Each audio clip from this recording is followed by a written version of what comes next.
Good morning, everybody. Thank you for joining me on a beautiful Saturday morning. It's 11 a.m. It's the Golden Dome podcast. My name is Paul Spencer. I'll be your host for probably about the next 15, 20 minutes here. It's crazy coming off a great win against Pittsburgh last week, 58-7. Yes, it was Pittsburgh. I understand that. They're a dumpster fire waiting to happen. Coach might be fired there. Jose might be fired. So a win is a win, 58-7 coming off a great win last week where Hartman was rolling. 380 through the air. Ground game was there, 205 through the ground there. Great all-around game, three-sided game, offense, defense, special teams, defense. Insane game last week. But moving forward, guys, we are sitting at 7-2, bowl eligible, of course, looking for a New Year's Eve 6 game this year. Something that Notre Dame has been looking for. Of course, we're talking BCS potential every year with this team, especially with Hartman coming in from last year. But nothing's changed. Aspirations, BCS championship, of course, knocking on the door. Need a lot of help. We need, touchdown Jesus and all the gods upstairs to help us out with this one. Teams are losing in front of us, of course. Georgia will play Alabama. LSU plays Alabama today. That's a huge game as well. There's potential there that one of those teams in the SEC might get in there. If Alabama wins today, they beat Georgia in the SEC championship. They knock on the door. You keep a Georgia, won and lost Georgia team in there. Ohio State still plays Michigan. Michigan plays Penn State. That triangle in the Big Ten is going to play itself out. Oklahoma losing last week to Kansas helps us out a lot. Texas knocking on the door. Our hopes are that a Oklahoma team plays Texas in the Big 12 championship, knocks them out, which keeps Oklahoma in there. Is a 2-loss team versus Oklahoma or a 1-loss Texas team override us. Washington still plays a gauntlet schedule, of course, in the Pac-12. USC's out of it. Utah's out of it. You have a 2-team race basically with Oregon and Washington. There's a lot of potential that Notre Dame could move up. There's going to be a lot of help that's needed, of course. Not saying that will happen, but it could happen. You never know. Notre Dame's sitting at 14 this week, 15. So there's a lot of potential there that they can actually move up. It's going to take a lot of help, a lot of prayers, but anything can happen in the BCS here. I mean, you look at strength of schedule here. The one thing that I do a college show on every Wednesday night, with Bill Furman. Bill sent me an interesting fact that Georgia, even though they dropped to Ohio State being number 1 versus number 3 here, their strength of schedule is ideally the worst schedule in the top 25 strength of schedule wise of Georgia. They do have a gauntlet, coming up here. They do have, the SEC championship. They do have Missouri today, and they have a couple other teams coming up as well in the SEC championship too. Either playing, most likely it's going to be LSU or Alabama coming up there. The rights of that game come today with Alabama playing LSU. So looking forward today, guys. We are headed to Death Valley here. There used to be the dynasty of Clemson. You go back to Deshaun Watson days. You go back to the Trevor Lawrence days. Well, that's not going to happen today. The dynasty is overlooked. That it's past. They are going with Clay Klumpnick today. He is a starter there today. He's not the greatest quarterback. Clemson is not what it is before. Sitting at 4-4, we always looked at Clemson being going into this week here in the ACC riding. They always had the ACC schedule, of course, but they did play a couple teams outside their division. Notre Dame was one of the previous, not last year, but the previous years there. So you look at them sitting at 4-4, not what Clemson used to be. But can you overlook Clemson? No, you cannot look over Clemson at all. Being a 4-4 team, sorry, not 4-4, 4-4 team in the ACC, they're out of bowl contention right now. In the ACC-wise, championship-wise, they're not going to make it there. North Carolina, Louisville, and even Duke has a higher record than them. So they're sitting in 4th place in the ACC, which is something unheard of for Clemson football. Dabo down there, he's in uproar. He's putting players under the bus. He's blaming this. He's blaming that. He's not taking credit for something that pretty much is always the head coach's fault. When a team wins, it's always, the head coach to praise. When you lose, it should be the disregard praise for a head coach too. You call the plays, you put players in position to win here. So Dabo Swinney really needs to take control of that team and take ownership of his loss, not throwing his players under the bus. But I think it's something that with Dabo Swinney there that you think about. Clemson's always been on top of the mountain. So when you're on top of the mountain, everything's going great. Everything's good. You're winning games. The alumni is happy. The boosters are there. Your crowd's there. The atmosphere is there. But when Clemson's sitting at 4-4, man, this is something that Dabo Swinney is not used to. The Clemson Tigers are not used to being 4-4 and out of the ACC, in contention for that. But the one thing I did say, I don't want to overlook Clemson being 4-4 here. The reason why I say that, They're not bowl eligible right now. But if they win today, going 5-4 with a positive record, they actually can be bowl eligible. So right now, I mean, you're already knocked off the ACC championship. You're not getting a New Year's Eve game. You're not getting a BCS selection. So you're actually looking at potential to be bowl eligible here. This is like your Super Bowl win or go home game for Clemson. They win this game, they move to 5-4. Strength of schedule goes up a little bit. Say, hey, you know what? We beat Notre Dame sitting at 15. Their losses, of course, you know, they're I hate to say it, the Louisville game, you know, killed us in a Louisville game. If we would have won that Louisville game, my God, we would have been sitting around like 6-7 right now in the national rankings, possibly a little bit higher because the only loss would have been Ohio State. But that Louisville game knocked us out of the top 10, of course, but disregard that. But Clemson is playing for a game today to be bowl eligible. They win this game, they become bowl eligible. So there's a lot on their plate to win. I'm not going to overlook them. The 4-4 record, I should say, is not what it seems with Clemson. Clemson is in a rebuild year. You know, there is no Trevor Lawrence. There is no Deshaun Watson coming back here. You're not going to have that. Clay Klumpnik is the quarterback there. He's a good quarterback, but he's still on a learning curve as well. I mean, his stats this year are 188 for 294. He has almost 2,000 yards, 1,947 yards, of course, 13 TDs, and he has 5 picks. He does throw the ball up there. It's like, you know, watching a Nintendo game with Duck Hunt sometimes, you know, that little bird flying through the air there. So that's what I see with him. But he tries to run the ball a lot, though. That's the problem with him. But he doesn't know when to keep it down, when to throw it. He's still reading progressions, but his picks are very high. 5 picks this year so far, which is not a lot in 8 games. It's not a lot. 5, you know, averaging like a half an interception a game here. But the thing is with them too, they have a great running game. I love their running game with Will Shipley. I thought Will Shipley probably could be. He was consensus third-team All-American coming in here. This year, he hasn't had the greatest year. 112 carries for 515 yards, 3 TDs, and he's been outplayed by the backup running back, Phil Amafa. This guy to me is just like a Samoan beast in the backfield. When he gets the ball, he's a wrecking machine. He runs through the tackles, runs outside. He has speed. He's actually, you know, carried the ball less times and almost pretty much exactly like Shipley has for yardage. 73 carries, 439 yards, and he has 6 TDs. He's leading the running back room here. Who would have thought, you know, Phil Maffa would be running the running back room here?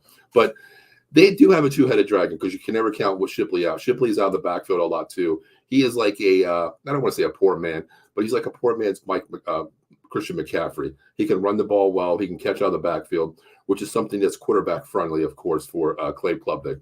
But, you know, other than that, I mean, they do have something that what I like to. They have a 2-headed dragon. Notre Dame has that 5-headed dragon too, 4-headed, 5-headed spear dragon that we can run with the ball also.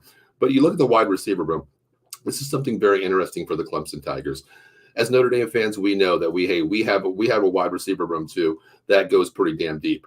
I mean, you look at, you know, Mitchell Evans being our tight end, of course. You have Chris Tyree, Jaden Thomas, Rico Flores, Tobias Merriweather, and Jaden Greathouse, and Holden States as our second tight end as well.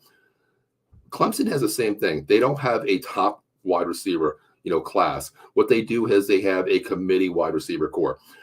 Trevion Brown is actually 32 catches for 397 yards, 2 TDs. Bringenstool, their tight end, which is their best asset that they have.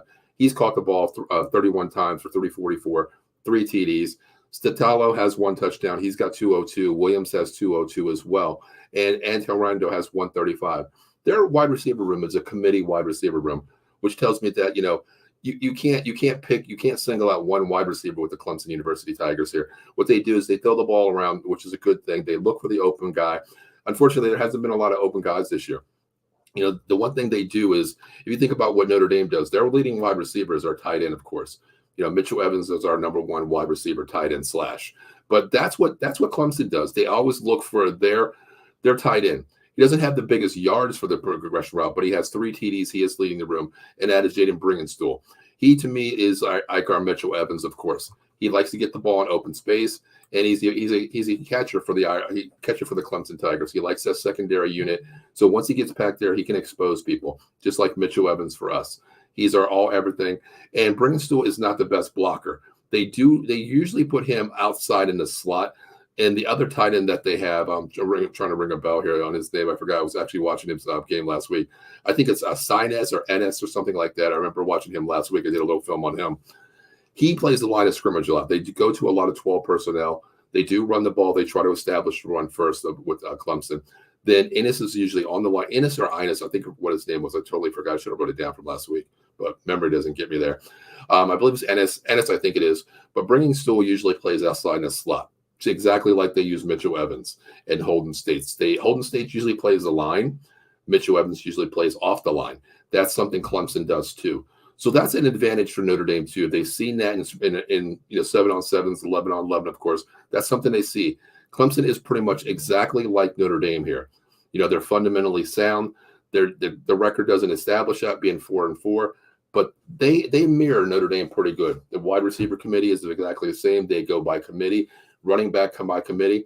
A quarterback, Hartman has the advantage here. He has the looks, the veteranship, I want to say as well. But this game is something you can't knock Clemson for. They are playing for bowl eligibility here. They win, they're going to get a good bowl game. Something maybe the Blockbuster Bowl's not established anymore. That's gone, but you never know. You could get the Dollar Tree Plus now, bowl, something like that. But you're playing for bowl eligibility, and that goes a long way too. Coming from 4-4, where Clemson is always in the BCS championship, talk. Every year you think about Clemson going into, week 9 here, you're thinking like, well, Clemson, they're 8-1, they're 9-0, or whatever they are going into this time of the season here, 4-4. There's a lot of talk down there. It's Dabo Swinney, overvalued that he had the quarterback play. He had the great wide receivers down there. Is it something that Dabo Swinney is going to lose credit for with establishing? The recruiting wise, Clemson's always had a great recruiting class. So this has a lot to play on the table too for Clemson, more than people really think about. Bowl eligibility, recruiting, head coach on the table. Of course, I think he's there for another 5 or 6 years. He's a, dynasty coach from previous, but you never know. There's a lot to play for.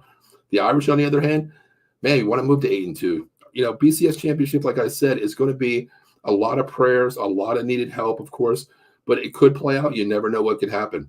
Georgia still has to play LSU or Oklahoma and Alabama in the SEC championship.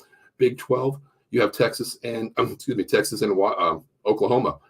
Oklahoma's already beat them. Oklahoma already lost to Kansas last week. So there's a lot of going on there. Those two teams will play in the Big 12 championship most likely. The Pac-12, you think about that. Washington and Oregon. Washington has a gauntlet schedule still. Oregon will most likely play them in the Pac-12 championship. If Washington wins, that's a 1 loss. Oregon loses, that's a 2 loss. So that puts Washington in there most likely. One of those teams will get in. The Big 12, the Big 10, Michigan plays Ohio State. Michigan plays Penn State.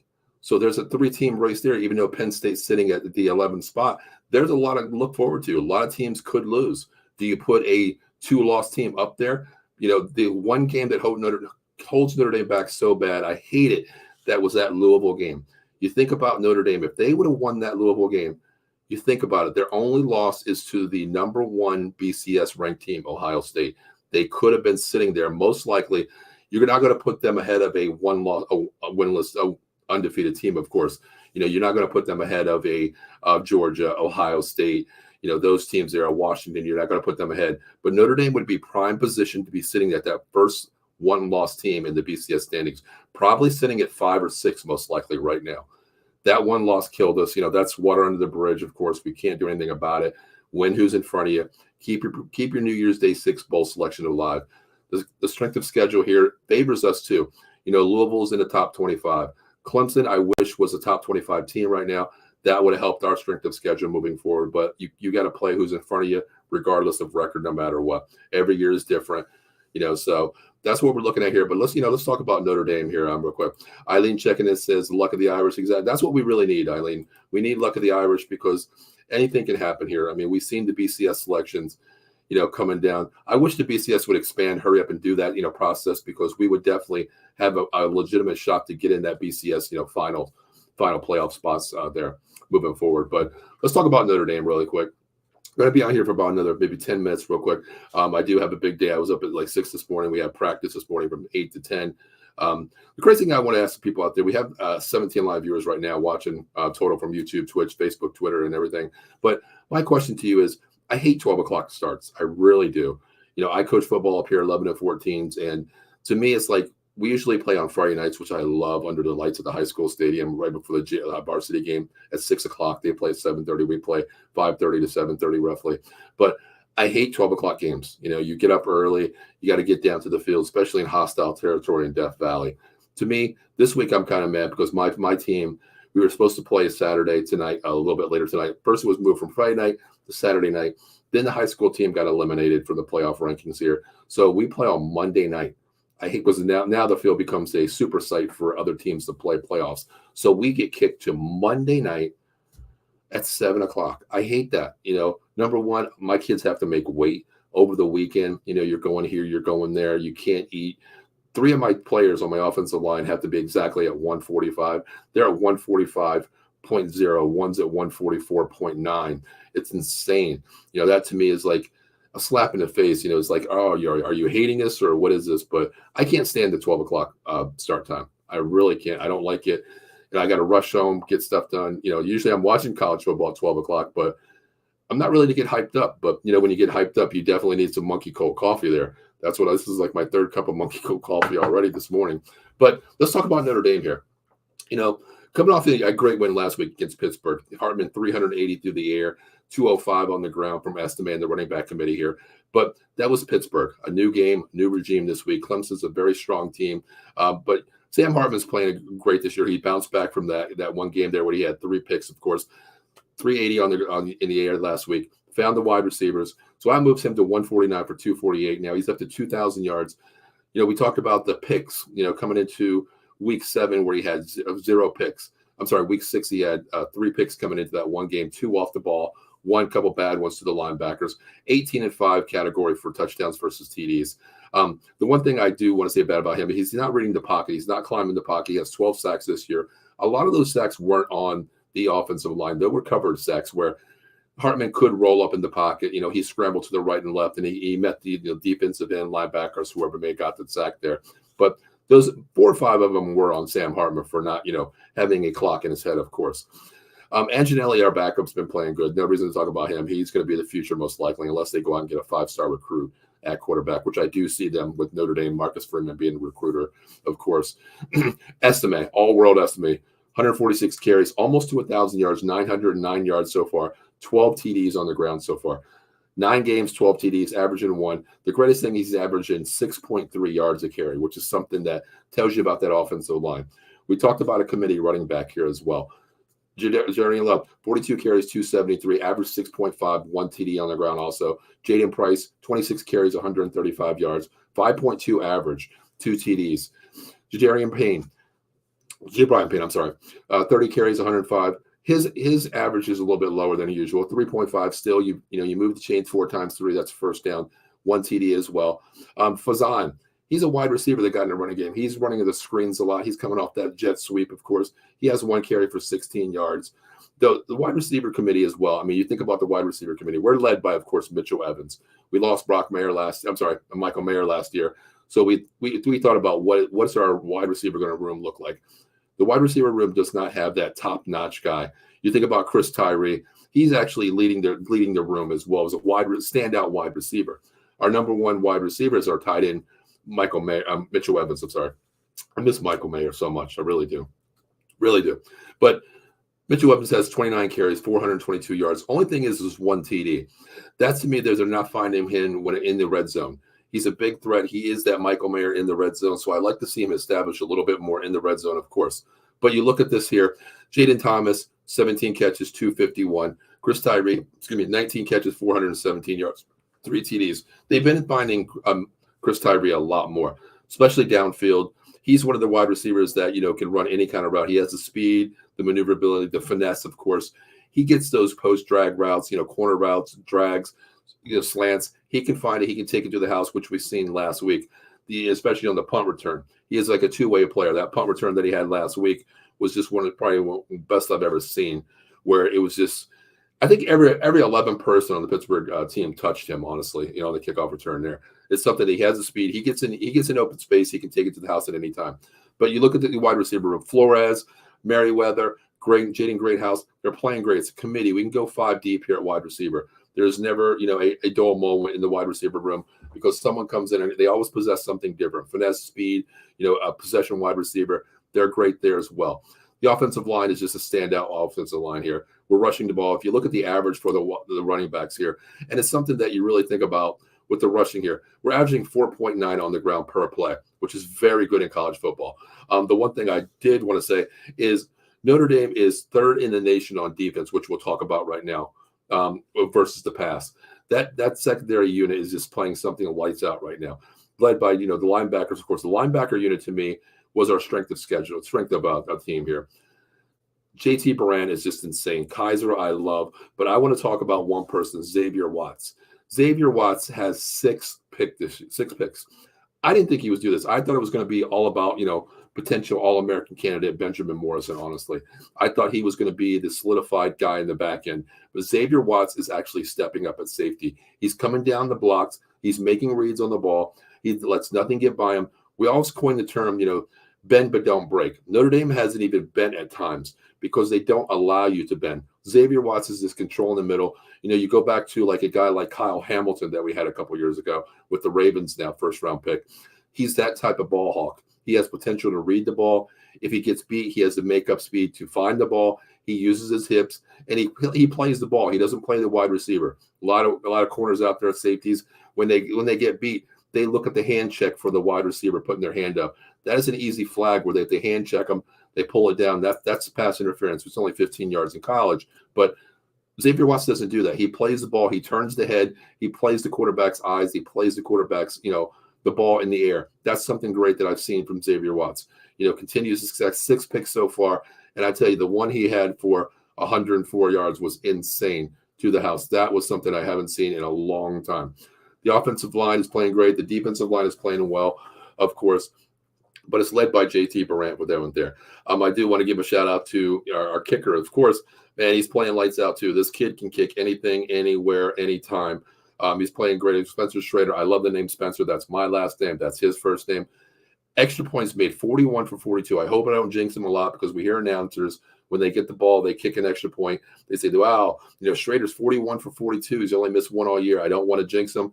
But his field goals, man, 10 for 15. He's 66%. But if you look at these here, what's astounding is in the red zone, 1 through 19, he has no field goal attempts. 20 for 29, 20 from the hash marks there. He's 2 for 2. Beyond the 30 to 39, he's 3 for 4. 40 to the 49, he's 1 for 3. The most astonishing fact about Spencer Schrader this year, a kicker plus 50 plus yards, 6 attempts. He's made 4 of them, a long of 54. This kid has the leg. And that's something I've seen in I believe it was a USC game where Freeman put him out there and gave him a shot at that 54-yard field goal. That to me is showing the building the confidence of this kid. The only thing was his accuracy. The accuracy, they say, sometimes not there. But listen, if you're kicking, 4 for 6 beyond 50, you got the leg, you got the accuracy. So we know if we can get into close game, we need that kick from Schrader. He's good at that 35-yard line because that's a 8-yard, 9-yard swing there, plus his 8 yard there. That could be a 50-plus yarder. We know he can make it there. But the last thing I want to talk about is this Clemson defense. I'm a little bit biased on the Clemson defense because I know one of the players. I've watched him play all his senior year at St. Joe's Prep, Jeremiah Trotter. Jeremiah Trotter is like their all-world linebacker, of course, coming from St. Joe's Prep. 33 solo tackles this year, 1 pick, and 3 sacks this year. Great linebacker. He reminds me of his father, Jeremiah Trotter, the Axe from Philadelphia. I hate saying Philadelphia Eagles, but he reminds me so much of him. He is their all-world linebacker. Now, they do have one player out, the defensive end. Xavier Thomas is out today. He has 6 sacks this year, 2 picks playing from defensive end. He's one of those go get the quarterback type guys, rushes upfield. He's out today, of course. That's going to be a huge factor for Notre Dame, too. He's one of their biggest run stoppers at defensive end, Xavier Thomas, for the Clemson Tigers. So that's going to have a huge effect on them too. The running game has to be there, and that is actually on Joe Alt's side. So that's an advantage to Notre Dame too. I think this is going to be a line of scrimmage battle for Notre Dame. I think they come out today, and I think they establish the run. I want to look for Estime to have a great game today. I think he's still going to have a 100-yard game today against this Clemson D. This Clemson D is not what it was, 2 or 3 years ago, going back 6 years ago, even going back to Deshaun Watson days, where they can score you, they can shut you down on defense, because we know Death Valley had that defense effect on you. I think this is one of the greatest bucket lists. I've never been down to a game yet. It's one of the things that I want to do. Been down to so many games where I'm bucket list Two of the things that I want to do so far on my bucket list is I want to get up to Wisconsin, to feel the jump around in the fourth quarter. I want to hear that. I did Notre Dame versus West Virginia Tech a couple years ago, and they're saying, man, that was one of the biggest things I ever seen in my life. And the other one is I want to go down to Death Valley because they do have a tour down there where you have to sign an agreement with them that you don't get injured, of course, but you get to run down that big slope and you get to touch the rock there. And that's something I want to do because to me, it's just like a tradition there. I still remember the game Notre Dame played in the rain. Me and my buddy were talking about how many people's going to fall down that slope because it was a torrential downpour that Notre Dame lost. I believe that game was like 9-6, if I don't recall. It's a low-scoring game, but Death Valley is something that is not what it used to be. The home crowd was just so in the atmosphere was just enlightened up. But Notre Dame, I think, is going to win this game today. I think it's going to be a ground game. I think Hartman's still going to. I'll give you predictions in a second. What I think Hartman's going to have is probably he's going to have a good game. I think he's going to go for about 240 today. I think he's going to have two touchdowns through the air today. Great thing is no picks. I hope no picks today. The secondary for Clemson is not what it used to be. They're not ball hawks out there. They've given up a lot of points as well. I believe they're giving up 23 points per game. And it's usually around, I was reading a stat, I think it's like 240 to 260 through the air average, around like 250 through the air for the Clemson defense. So Hartman should have a good day today, unless they scheme a little bit differently, show Hartman different looks. I mean, if it was me, Clemson sees Louisville every year. I would go back to the tape and watch Louisville. Louisville, that was just a primetime game that they were ready to play. Notre Dame overlooked them. But to me, that's where I'm going back to look at the game. I'm going back to look at the Duke game where Riley Leonard, not the greatest quarterback, put film on Notre Dame too. And being in the ACC, Clemson has played both teams, so they know they have the film on them to go back and see what Hartman disguise a lot of looks for Sam Hartman. That could be a key for Clemson too. But their secondary is not what it used to be back in the dynasty days, of course. They're led by Jeremiah Trotter at linebacker, of course. Xavier Thomas is out for this week on the defensive end, which is a great thing for Notre Dame, going forward with the running game here. That's on Joe Alt's side. Audric Estime should have a good day. But going back to predictions, I'm going to go. Sam Hartman's probably going to go for about 250 through the air, 2 TDs. I think we're going to get a big running game today from Estime. I think it's going to be mostly Estime, of course, carrying the load. I think he's going to establish another 100-yard game today, continue that run there. A person that I think is going to get a lot of carries today, I think it's going to be Jadarian Price. He's more the banger out there with a little bit of speed. I think he's going to, be the second ball carrier today. I think he's going to get about 60 yards today. I think Notre Dame is going to establish the run right away, then look for the play action downfield. Mitchell Evans is going to probably be the wide receiver tight end again this week. I think he finally gets back into the end zone. I think I'm gonna go bold prediction. I think Notre Dame gets a pick again, and I'm gonna call the name out. I think it's Benjamin Morrison this week. Now, you know what? I'm gonna go Xavier Watts. I think he picks up his 7th pick this week, leads the nation already, of course. I think he purses that lead and gets number 7 today. So Sam Hartman, 2 TDs through the air, 250 yards, no picks. Audric Estime, I'm gonna go 19 carries for about $105. Jadarian Payne, I think he's going to get in there. I think he's going to get in the end zone too. I think Notre Dame's going to have 3 on the ground, 2 through the air. I think Notre Dame wins this game. I'm going to go 30.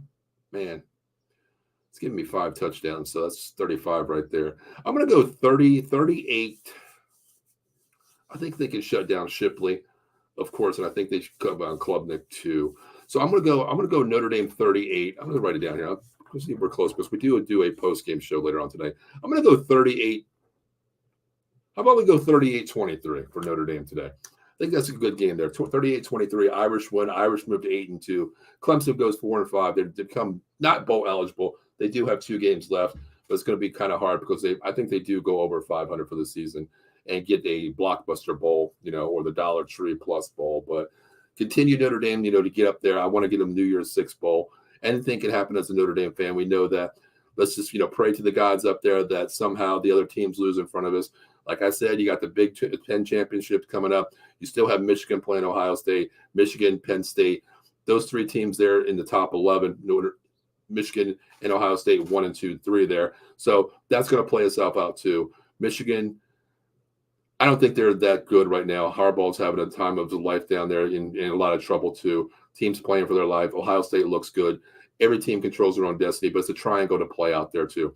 The Big 12, of course, Texas and Oklahoma. Texas is going to play Oklahoma most likely in the Big 12 championship. We kind of hope for Oklahoma to win that because that gives Texas a 2-loss, and Oklahoma being a 1-loss, but their strength of schedule is not the greatest there. Of course, the Pac-12, we don't know who's coming out of there. Washington has a gauntlet coming up there, their schedule, versus, Oregon as well. They beat Oregon. Oregon has the easiest schedule, but the Pac-12 championship is most likely going to be Oregon and Washington playing each other again. That game there, I'm hoping that Washington loses, because that could be a 1-loss team, or if Washington loses in their next 3, which is Oregon State. I believe it is, I believe they have, I forgot who it was. They do have Utah. I think, no, not Utah. They just beat Utah. But I think they have 3 top of the teams in the the Pac-12 out there. So that could be a little bit of help too. And the SEC, like I said, Alabama and LSU play today, a little bit nightcap tonight. So that game there, you think about that. That owns the rights to probably play a Georgia team. Now, Georgia, they have a tough schedule as well. They have Missouri today. Missouri's playing great. Georgia's been struggling in the first half. Missouri comes out and get a lead, and they're the team that can hold the lead too. They play great defense. Without Brock Bowers and in Georgia, their other tight ends stepping up, and of course, they're playing great ball. They're back to back for a reason. So there's a lot of help that needs to be needed for this Notre Dame to progress into the BCS. A lot of help. Not saying it's going to happen, but Notre Dame just needs to continue to win. Get out. We have 2 games left. We could go 9-2 here, 10-2 for the whole season here. Continue to progress together. Get a New Year's BCS game here, not a BCS, but a New Year's Day game. So I want to see them. Most likely, they're probably going to play an SEC contender. It's probably going to be the odd man out.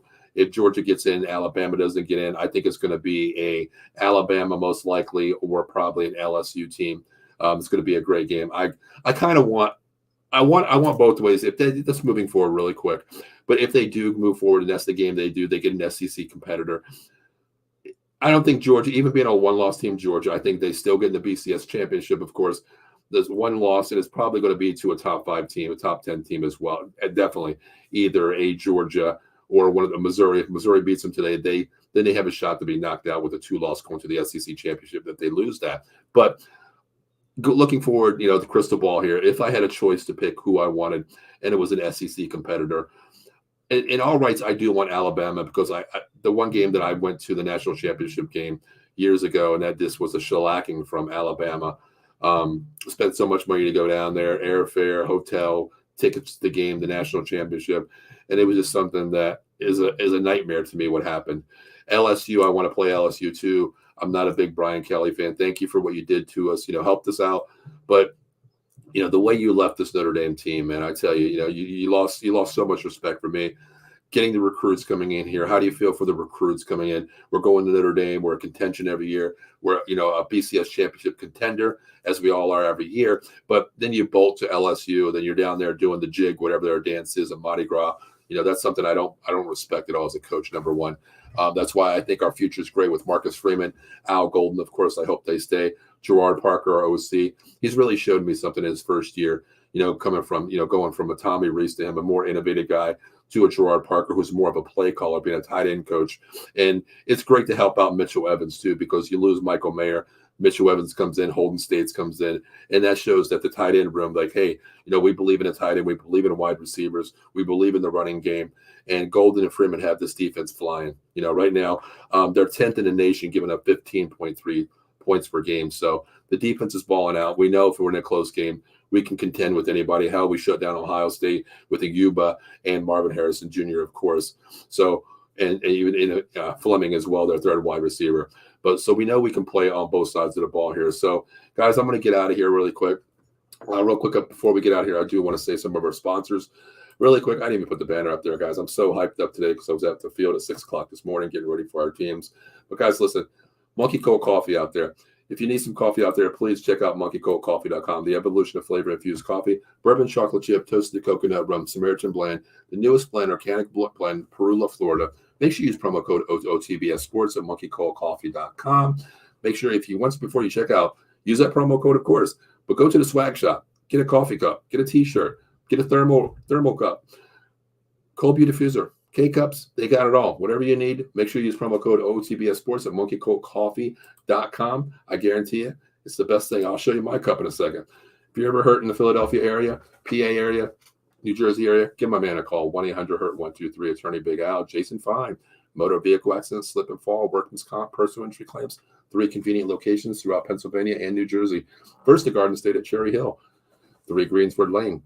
Also in Philadelphia, the city of brotherly love. A lot going on there down this weekend. Eagles, Sixers, Flyers, you name it, they got it. 1628 JFK Boulevard, Suite 2120. Also on my neck of the woods, Pittsburgh, PA, 500 Grant Street, Suite 2900. If you're ever in need of a lawyer, give Jason Fine a call, 1-800-HURT-123. Mention Out of the Box Sports, and I promise you, no recovery, no fee. And I guarantee if we take your case, you might even get me on the phone because I do work with Jason. So I control the 1-800-HURT-123 once in a while when I'm available. If you call, mention Out of the Box, we take your case. No recovery, no fee. Mention Out of the Box, and it's 33 1/3% for your rights for your entire case. So guys, listen, my name is Paul Spencer, and here it is, the monkeycoatcoffee.com. Make sure you get it. Bourbon chocolate chip is the best coffee out there. This is actually my 3rd cup, so I need it today. Got a long day today. So I will be back on a little bit later tonight.